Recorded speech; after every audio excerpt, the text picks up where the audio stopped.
नमस्कार मित्रों, स्वागत है आप सभी का हमारे इस YouTube चैनल में। आज हम लोग इस चैनल के माध्यम से एक नए वीडियो सीरीज की शुरुआत करने जा रहे हैं।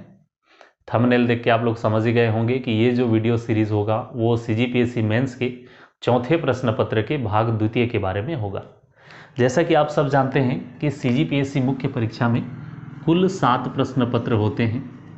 तो उन 7 प्रश्न पत्रों में से जो चौथा प्रश्न पत्र होता है, उस चौथे प्रश्न पत्र को हम सामान्य अध्ययन द्वितीय के नाम से भी जानते हैं, जो सिलेबस में लिखा रहता है। ठीक है, तो अन्य प्रश्न पत्रों की भांति इस चौथे प्रश्न पत्र में भी 3 भाग होते हैं। पहला जो भाग होता है वो सामान्य विज्ञान का होता है, आप सभी को पता है जनरल साइंस होता है, जिसके अंतर्गत हम लोग फिजिक्स, केमिस्ट्री और बायो पढ़ते हैं। दूसरा जो पार्ट होता है, इसमें दूसरा जो भाग होता है वो भाग होता है योग्यता परीक्षण, तार्किक योग्यता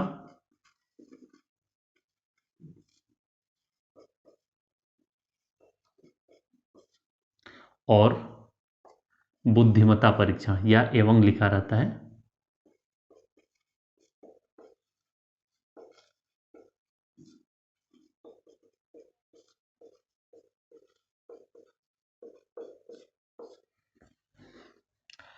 तार्किक योग्यता यानी कि एप्टीट्यूड टेस्ट, योग्यता परीक्षा यानी कि एप्टीट्यूड टेस्ट, तार्किक योग्यता यानी कि लॉजिकल रीजनिंग,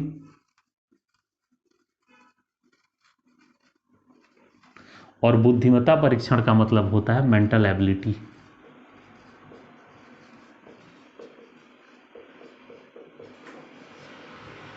आज हम लोग इसी के बारे में चर्चा करने जा रहे हैं, यानी कि इसी का अध्ययन करेंगे।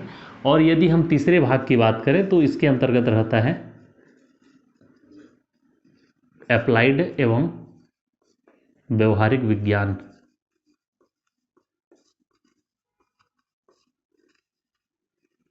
चौथे प्रश्न पत्र में ये 3 भाग होते हैं। पहला होता है सामान्य विज्ञान, दूसरा होता है योग्यता परीक्षण, तार्किक योग्यता एवं बुद्धिमत्ता परीक्षण, जिसे हम लोग मुख्य रूप से जो मेंस की तैयारी करते हैं वो ये मान के चलते हैं कि ये मैथ्स एवं रीजनिंग का मतलब सिलेबस इसमें रहता है, ऐसा हम लोग मान के चलते हैं। और तीसरा रहता है अप्लाइड एवं व्यवहारिक विज्ञान। तो आज हम लोग इस वीडियो लेक्चर के माध्यम से ये जो सेकेंड पार्ट है, क्वेश्चन पेपर 4 का जो सेकेंड पार्ट है, उसके बारे में हम लोग अध्ययन करने जा रहे हैं। तो इसको पढ़ने से पहले हम ये देख लेते हैं कि इसके अंतर्गत सिलेबस में क्या क्या सम्मिलित किया गया है और क्या क्या इसके अंतर्गत हमको पढ़ना है। तो जो चौथा प्रश्न पत्र है उसके भाग द्वितीय है। यदि हम उसके सिलेबस का अच्छे से अवलोकन करें तो इसे हम 10 भागों में डिवाइड करके या पार्ट मतलब 10 भागों में बांट के इसको हम लोग पढ़ सकते हैं। तो क्या क्या पढ़ेंगे वो सबसे पहले हम लोग देख लेते हैं सिलेबस में। तो सबसे पहले हम लोग ये देखते हैं कि पहला जो रहेगा, हम लोग 10 भागों में बांटेंगे। उनमें से पहला भाग रहेगा हमारा परिमेय संख्या। सबसे पहले हम लोग पढ़ेंगे परिमेय संख्याएं के बारे में। ठीक है, ये रैशनल नंबर जो होते हैं उनके बारे में हम लोग पढ़ेंगे। तो परिमेय संख्याओं के बारे में हम प्री में आप लोग पढ़े ही होंगे कि परिमेय संख्याओं को कैसे जोड़ा जाता है, परिमेय संख्याओं को कैसे घटाया जाता है, परिमेय संख्या होता क्या है। तो उस स्टैंडर्ड का ना पढ़ते हुए हम लोग देखेंगे कि मेंस के सिलेबस में जिस तरह के प्रश्न पूछे जाते हैं उस तरीके से हम लोग पढ़ेंगे। ठीक है, जैसे दशमलव भिन्न जो रहते हैं उनको हम लोग परिमेय संख्या के रूप में निरूपित करने के लिए या साधारण भिन्न में बदलने के लिए प्रीवियस ईयर के एग्जाम में पूछा गया है, या 2 परिमेय संख्याओं के बीच परिमेय संख्या निकालने के लिए कई बार एग्जाम में पूछा है। तो उस तरीके से हम लोग इसमें पढ़ेंगे। दूसरा नंबर देखिए हम लोग भाग, तो इसमें है अनुपात एवं समानुपात।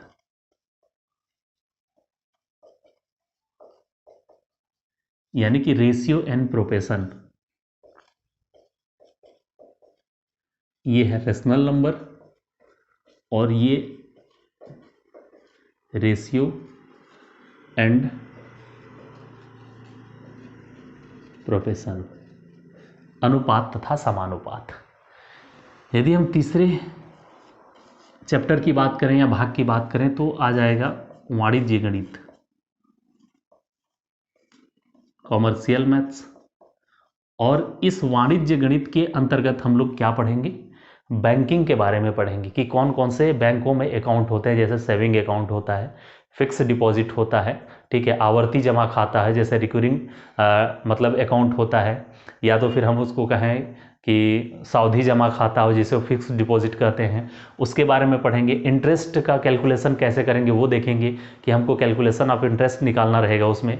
और उसके बाद आयकर की गणना, ठीक है, मतलब कैलकुलेशन ऑफ टैक्स, इन सब के बारे में हम लोग इसमें पढ़ेंगे तीसरे भाग में। और साथ ही साथ इसमें थोड़ा सा एलसीएम एचसीएफ को भी हम लोग शामिल करेंगे, लघुत्तम समापवर्ती और महत्तम समापवर्तक। चौथे नंबर पे हम लोग देखेंगे वाणिज्य गणित के बाद वैदिक मैथ्स, वैदिक गणित। वैदिक गणित के अंतर्गत हम लोग क्या देखेंगे, वैदिक विधि के माध्यम से, यदि वैदिक मतलब वैदिक गणित के माध्यम से हम लोग जोड़ना, घटाना, यानी कि subtraction, addition, multiplication, square square root find out करना, ठीक है, cube and cube root find out करना, विनिकुलम और इसके जो एप्लीकेशंस हैं उसके बारे में हम लोग वैदिक गणित में देखेंगे। पांचवें नंबर पे हम देखेंगे जो भारतीय गणितज्ञ हैं, कुछ भारतीय गणितज्ञों के बारे में इसमें पढ़ना रहता है, जैसे आर्यभट्ट हो गए, रामानुजन हो गए, वराहमिहिर हो गए, ब्रह्मगुप्त हो गए। तो इनके जीवन परिचय के बारे में हमको इसमें मतलब पढ़ना रहता है और इनका जो योगदान रहा है उसके बारे में हम लोग देखेंगे। छठवें नंबर पे हम देखेंगे गणितीय संक्रियाएं।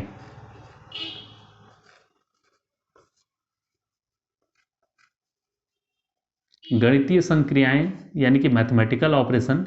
तो इसके अंतर्गत हम लोग क्या पढ़ते हैं, इसके अंतर्गत कुछ मतलब मैथ्स में जैसे संख्या पद्धति वगैरह हो गया, या तो फिर रीजनिंग में कहें जो रैंकिंग वाले क्वेश्चन होते हैं, क्रम वाले क्वेश्चन होते हैं, ठीक है, या तो फिर जैसे क्वेश्चन रीजनिंग में आता है धन का अर्थ ऋण होता है, ऋण का अर्थ गुणा होता है। तो इस तरह के कुछ लॉजिकल जो क्वेश्चन होते हैं उसके बारे में हम इसमें अध्ययन करेंगे, मैथ्स रीजनिंग दोनों को मिला के। सातवें नंबर पर हम पढ़ेंगे आंकड़ों की व्याख्या। आंकड़ों की व्याख्या के अंतर्गत करेंगे, यानी कि डेटा का जो एनालिसिस करना है हमको, व्याख्या करना है, उसके अंतर्गत हम लोग डीआई का अध्ययन करेंगे, डेटा इंटरप्रेशन, जिसके अंतर्गत हम लोग देखेंगे पाई चार्ट, ठीक है, टेबुलेशन हो गया, लाइन ग्राफ हो गया, तालिकाएं हो गई, यानी कि आंकड़ों की व्याख्या करना है। आंकड़ों के माध्यम से जो क्वेश्चन आते हैं, टेबल बना रहता है, उस तरह के प्रश्नों का अध्ययन करेंगे इसके अंतर्गत। उसके बाद देखेंगे एक और चैप्टर है इसी में, आंकड़ों का विश्लेषण, एनालिसिस ऑफ डेटा। तो इसके अंतर्गत हम लोग क्या पढ़ेंगे, इसके अंतर्गत हम लोग पढ़ेंगे समांतर माध्य, माध्यिका, बहुलक, प्रोबेबिलिटी, प्रायिकता, जिसको मीन मीडियन मोड बोलते हैं, ठीक है। तो उन सभी का हम लोग इसके अंतर्गत अध्ययन करेंगे। 9वें नंबर पे हम देखते हैं सिलेबस में, तो लिखा है व्यवहारिक गणित।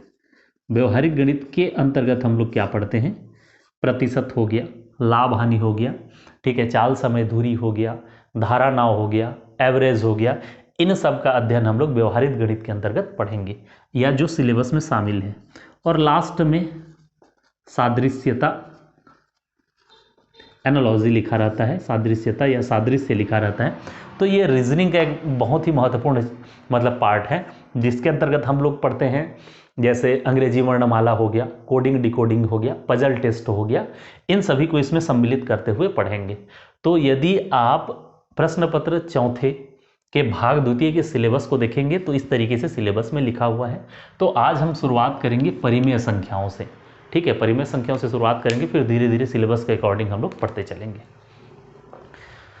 तो देखते हैं रैशनल नंबर या परिमेय संख्याएं किसे कहते हैं। हालांकि आप लोग प्रीलिम्स की तैयारी किए होंगे अच्छे से, या फिर व्यापम वगैरह का पढ़ाई किए होंगे मैथ्स में, तो आपको परिमेय संख्याएं अच्छे से पता होगा कि परिमेय संख्याएं क्या क्या होते हैं, ठीक है।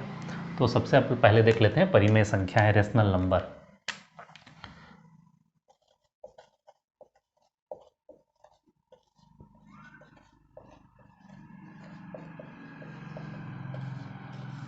परिमेय संख्याएं जिन्हें कहा जाता है रेशनल नंबर।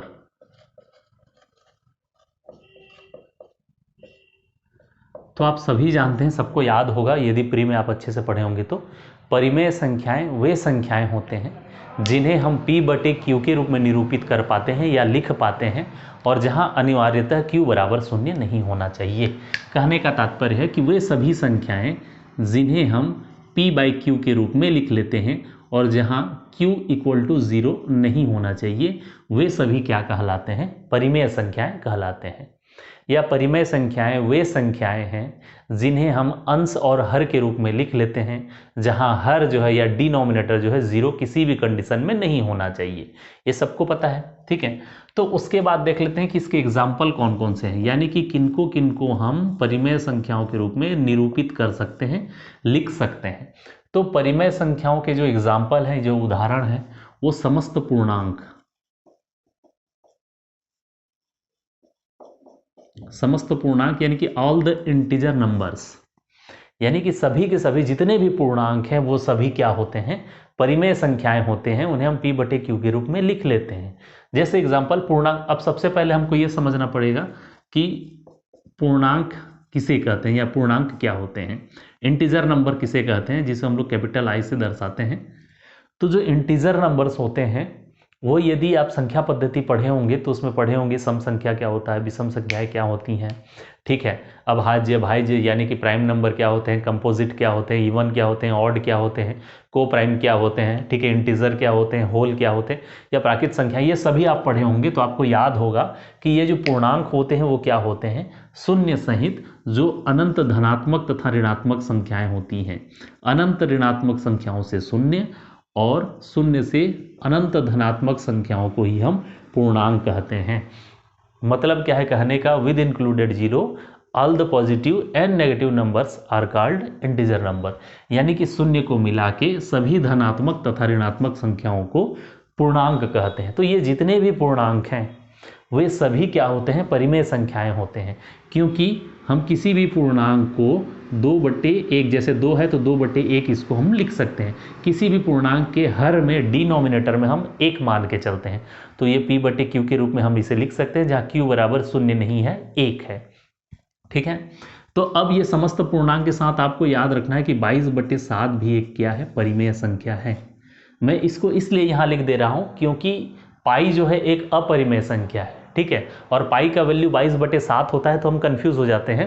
22/7 एक परिमेय संख्या है, जबकि पाई एक अपरिमेय संख्या है। आगे हम लोग देखेंगे कि कौन कौन सी संख्याएं परिमेय संख्याएं हैं, कौन कौन सी संख्याएं परिमेय संख्याएं नहीं है।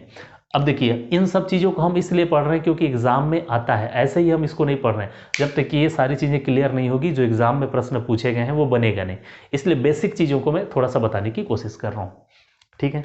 तो ये तो हमको ये समझ में आ गया कि समस्त पूर्णांक जो है परिमेय संख्याएं होती हैं।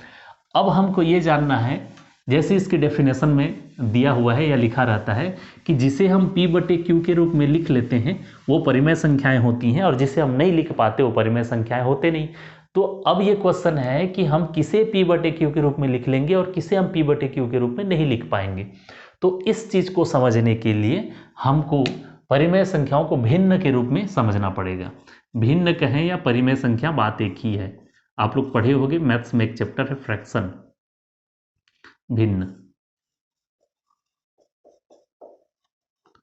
तो थोड़ा सा इस पे चर्चा करते हैं, उसके बाद आपको समझ में आएगा, और क्वेश्चन फिर उसके बाद ही बनेंगे, पहले इसको समझना पड़ेगा आपको। तो फ्रैक्शन या भिन्न क्या होते हैं?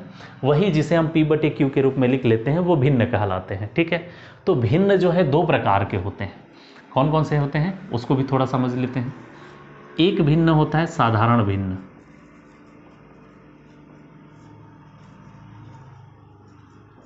जिसको हम लोग कहते हैं सिंपल फ्रैक्शन।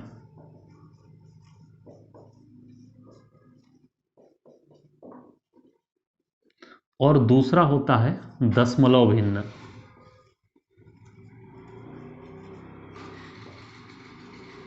भिन्न के 2 प्रकार होते हैं, एक साधारण भिन्न, दूसरा दशमलव भिन्न, जिसे हम कहते हैं डेसिमल फ्रैक्शन।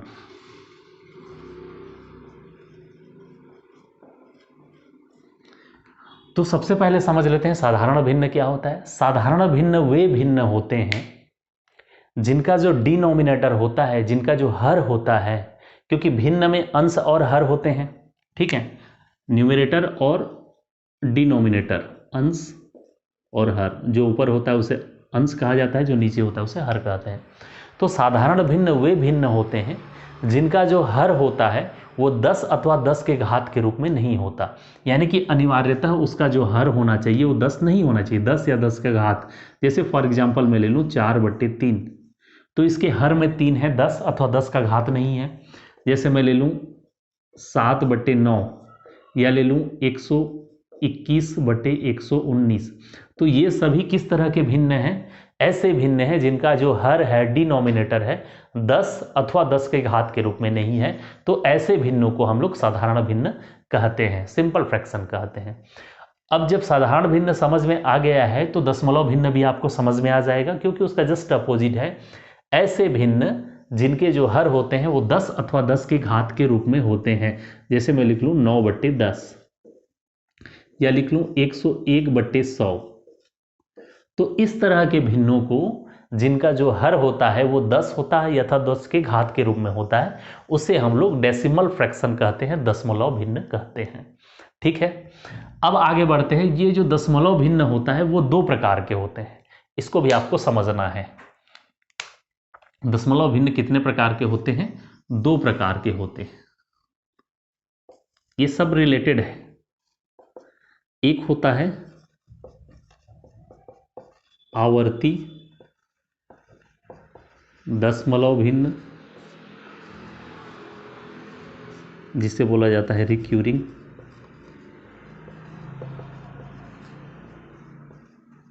डेसिमल फ्रैक्शन, और दूसरा होता है अनावर्ती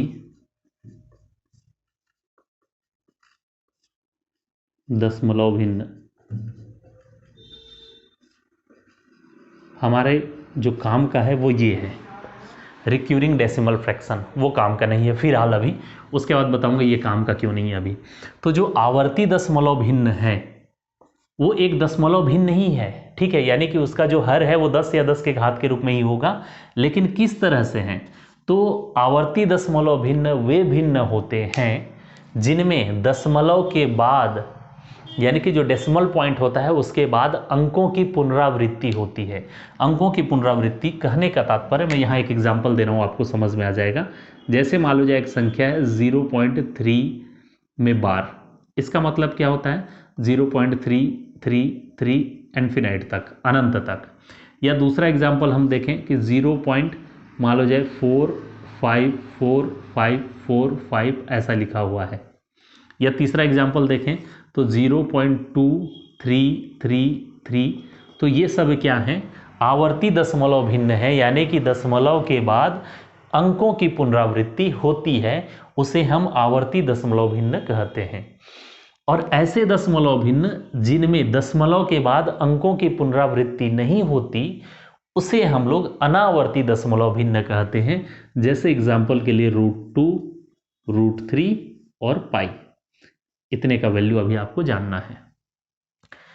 मतलब ये ऐसे दशमलव भिन्न हैं जिनमें डेसिमल पॉइंट के बाद, यानी कि दशमलव बिंदु के बाद कभी भी अनंत तक अंकों की पुनरावृत्ति नहीं हो पाती, इसीलिए हम इसको क्या कहते हैं? अनावर्ती दशमलव भिन्न कहते हैं। इसको एनसीईआरटी की किताबों में अनवसानी भी लिखा रहता है,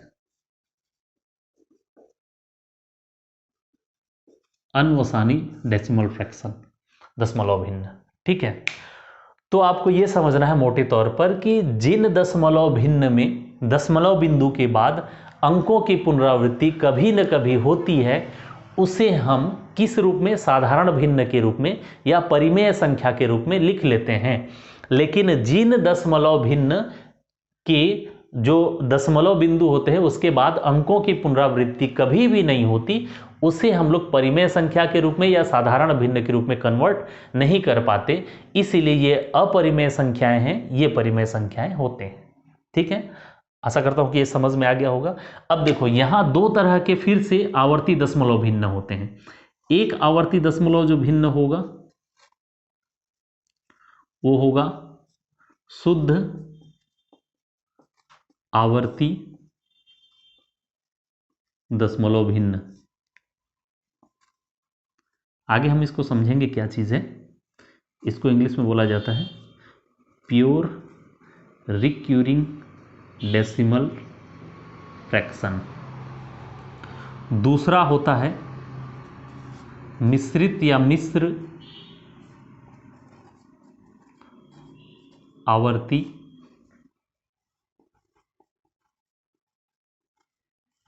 दशमलव भिन्न। इसको बोला जाता है मिक्स्ड रिक्यूरिंग डेसिमल फ्रैक्शन। तो आवर्ती दशमलव भिन्न के भी दो टाइप होते हैं, दो प्रकार होते हैं। एक तो होता है शुद्ध आवर्ती दशमलव भिन्न, दूसरा होता है मिश्र आवर्ती दशमलव भिन्न। तो जो शुद्ध आवर्ती दशमलव भिन्न होते हैं वो किस तरह के भिन्न होते हैं? ऐसे भिन्न जिनमें, एग्जाम्पल दूंगा तो समझ में आ जाएगा, दशमलव बिंदु के बाद सभी अंकों की पुनरावृत्ति होती है। जैसे दशमलव बिंदु के बाद 3 है तो इसकी पुनरावृत्ति हुई, पहला एग्जाम्पल ये। दूसरा एग्जाम्पल ये है कि यदि मान लो जाए पॉइंट के बाद 4 5 4 5 4 5 ऐसा है, यानी कि सभी अंकों की पुनरावृत्ति इसमें हो रही है दशमलव बिंदु के बाद। मिश्र आवर्ती दशमलव भिन्न क्या होते हैं? ऐसे दशमलव भिन्न होते हैं या ऐसे आवर्ती दशमलव भिन्न होते हैं जिनमें दशमलव बिंदु के बाद सभी अंकों की पुनरावृत्ति नहीं होती है। जैसे मान लो जाए 0.2333, यानी कि इसको हम लोग लिख सकते हैं 0.2 और केवल 3 में बार, यानी कि इस आवर्ती दशमलव भिन्न में सिर्फ 3 का रिपीटेशन हो रहा है, 2 का नहीं हो रहा है।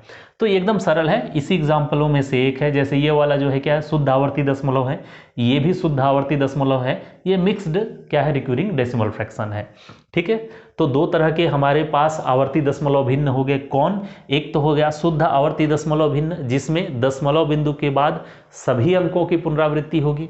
एक होगा मिश्रित आवर्ती दशमलव भिन्न जिसमें दशमलव बिंदु के बाद सभी अंकों की पुनरावृत्ति नहीं होगी। ठीक है, अब इतना सारी चीजें ये जब समझ में आ गई है तो अब हमको देखना है कि प्रश्न कैसे आते हैं। एग्जाम में जो लगातार प्रश्न पूछे जा रहे हैं वो इन दोनों से प्रश्न पूछे जा रहे हैं। अब लोग प्रीवियस ईयर के क्वेश्चन को देखेंगे तो आपको समझ में आएगा कि शुद्ध आवर्ती दशमलव भिन्न को और मिश्रित आवर्ती दशमलव भिन्न को परिमेय संख्या के रूप में निरूपित कीजिए या P/Q के रूप में लिखिए।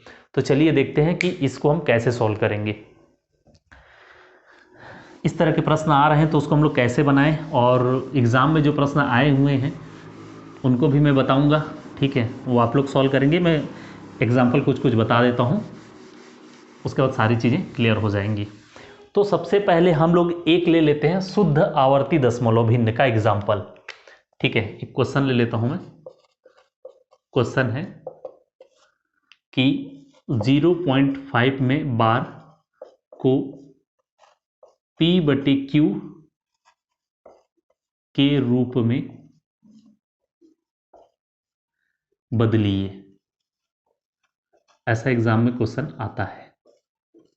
ठीक है, तो ये 0.5 में बार, यदि हम लोग इतना सभी चीज़ों को नहीं पढ़े होते अभी तो ये समझ में आता नहीं एक्चुअल में क्या चीज़ है। हालांकि इस तरह के प्रश्नों को सॉल्व करने के लिए आपको प्रीलिम्स में शॉर्टकट बताया गया होगा कि जितने में बार होता है उसके नीचे में 9 लिख दो, मतलब हर के में, और उसके बाद वो P/Q के रूप में कन्वर्ट हो जाता है। यानी कि प्री में आप पढ़े होंगे कि यदि 5 में बार है, 0.5 में बार, तो इसको P/Q के रूप में लिखना है तो शॉर्टकट में 5/9 हम लोग लिख देते हैं और आंसर ले आते हैं।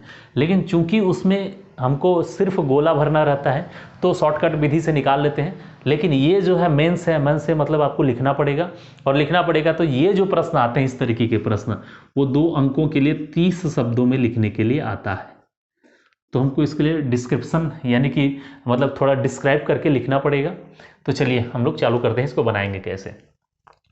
तो सबसे पहले देख लेते हैं कि 0.5 में जो बार लगा हुआ है उसको हम लोग मान लेते हैं कि ये जो माना ये क्या है, x है।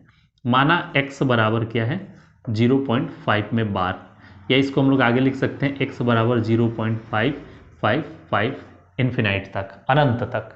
ठीक है, अब हम क्या करेंगे, दोनों पक्षों में इसको हम लोग समीकरण 1 मान लेते हैं। दोनों पक्षों में हम 10 का गुणा करेंगे, तो हम लिख लेते हैं दोनों पक्षों में 10 का गुणा करने पर 10 का गुणा करेंगे तो इधर हो जाएगा 10x, और इधर 10 का जब गुणा करेंगे तो 1 5 मतलब पॉइंट के इधर लेफ्ट साइड आ जाएगा, तो ये हो जाएगा क्या 5.555 से लेके इन्फिनिट तक। इसको हम लोग मान लेते हैं समीकरण 2। ठीक है, अब हम क्या करेंगे, समीकरण 2 में समीकरण 1 को घटाने पर, समीकरण 2 में समीकरण 1 को घटाने पर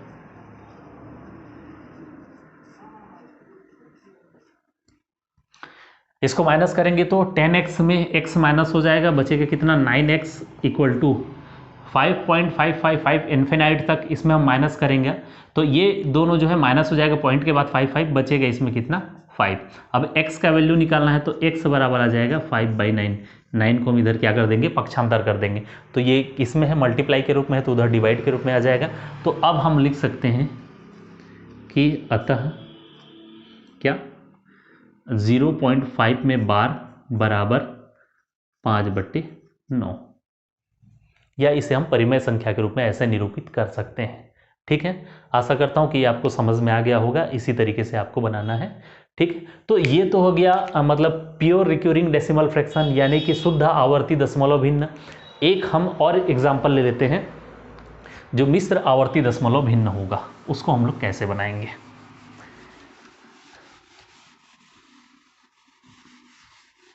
एक क्वेश्चन में और देख लेते हैं। जैसे मान लो जाए क्वेश्चन आ गया 0.18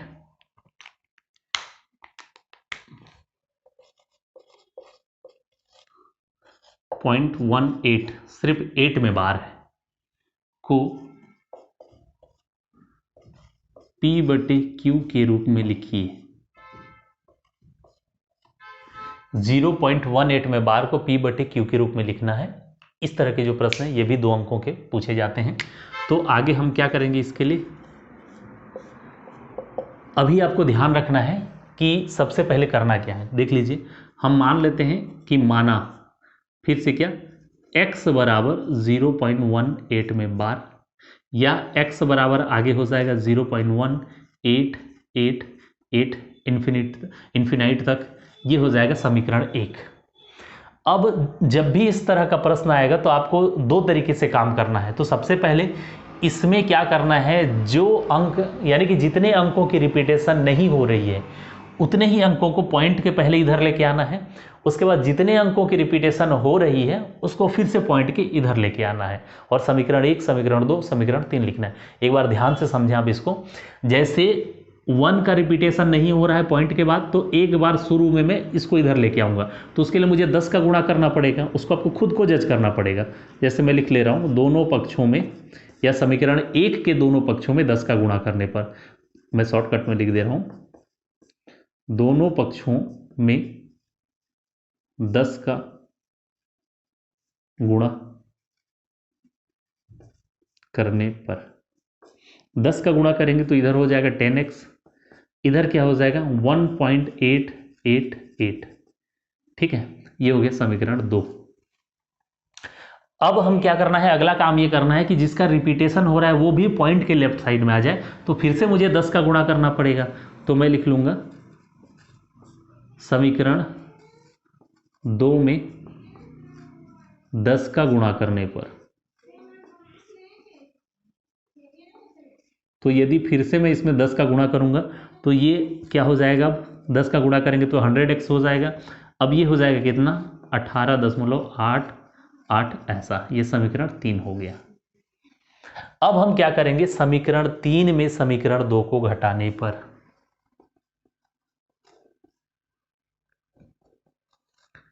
तीन में 2 को घटाने पर, जब समीकरण 3 में 2 को हम माइनस करेंगे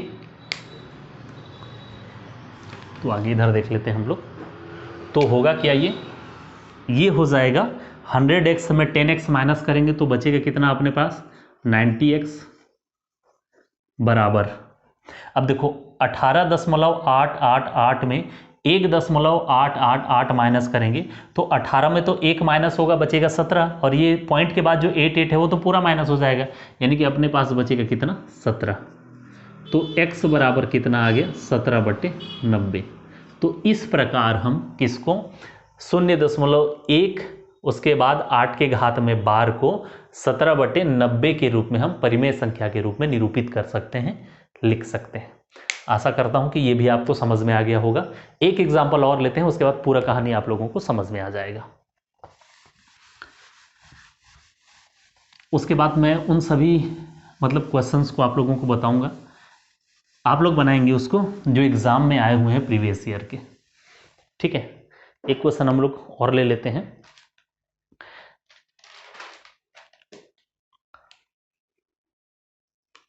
जैसे 7.25 में बार है,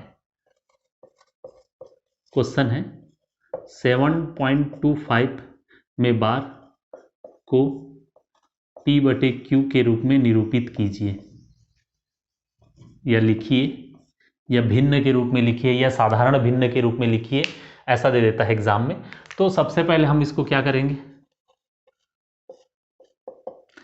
x बराबर हम मान लेंगे कि 7.25 में बार है। ठीक है, तो आगे x बराबर मैं लिख सकता हूं कि 7.2525, चूंकि 25 में बार लिखा हुआ है इसलिए उसका अनंत तक क्या हो जाएगा, विस्तार होगा। ठीक है, अब हम क्या करेंगे, सबसे पहले इसमें देखेंगे कि ये जो 7 है इसका रिपीटेशन नहीं हुआ है, तो दशमलव के लेफ्ट साइड में तो है ही है। अब 2-5 का रिपीटेशन हो रहा है, तो हम कोशिश करेंगे किससे गुणा करें कि वो इधर आ जाए, तो जाहिर सी बात है हमको 100 का गुणा करना पड़ेगा। तो मैं लिख लेता हूं दोनों पक्षों में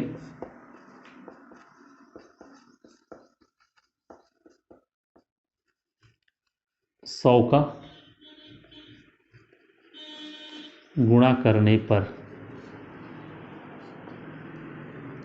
तो ये कितना हो जाएगा, इधर हो जाएगा 100x, इधर कितना हो जाएगा, अब देखो ये हो जाएगा 725.2525 ऐसा हो जाएगा। ये समीकरण 2 हो गया।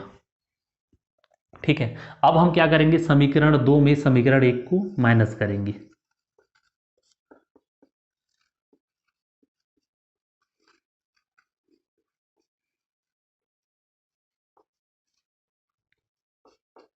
तो इसमें 100x में जब x माइनस करेंगे तो बचेगा कितना, 99x बराबर, इधर हम देख रहे हैं कि 725 में यदि हम 725.25 में यदि हम 7.2525 को यदि माइनस करते हैं तो पॉइंट के बाद 25 तो पूरा माइनस हो जाएगा।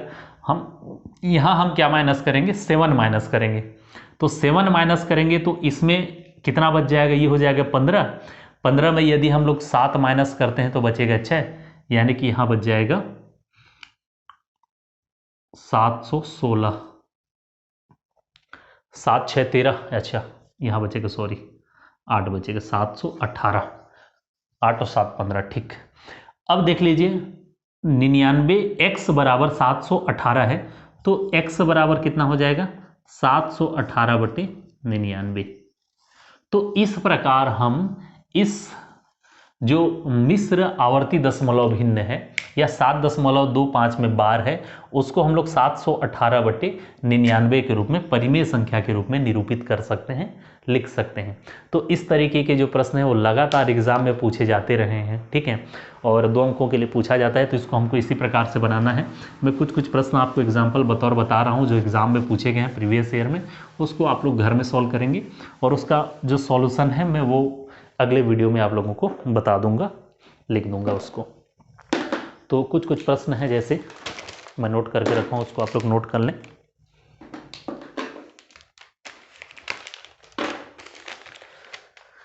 पहला जो क्वेश्चन है वो है क्वेश्चन नंबर फर्स्ट,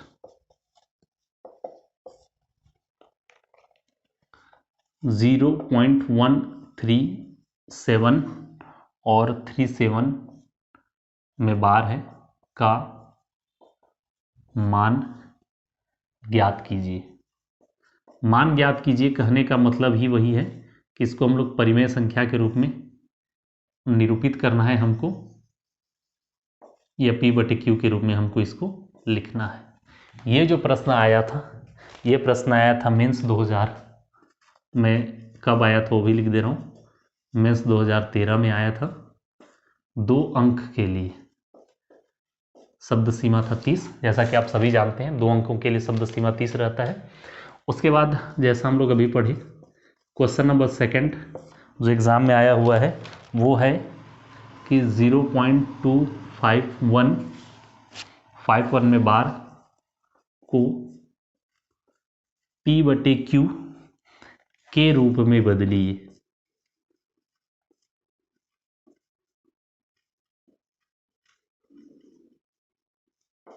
ये जो प्रश्न आया था ये आया था मेंस 2014 में। सेम 2 अंकों के लिए पूछा गया था, 30 शब्द सीमा थी। उसके बाद 3rd नंबर क्वेश्चन है, तीसरा जो प्रश्न है वो लिखा हुआ था 5.268 और 68 में बार को परिमेय संख्या के रूप में बदलिए।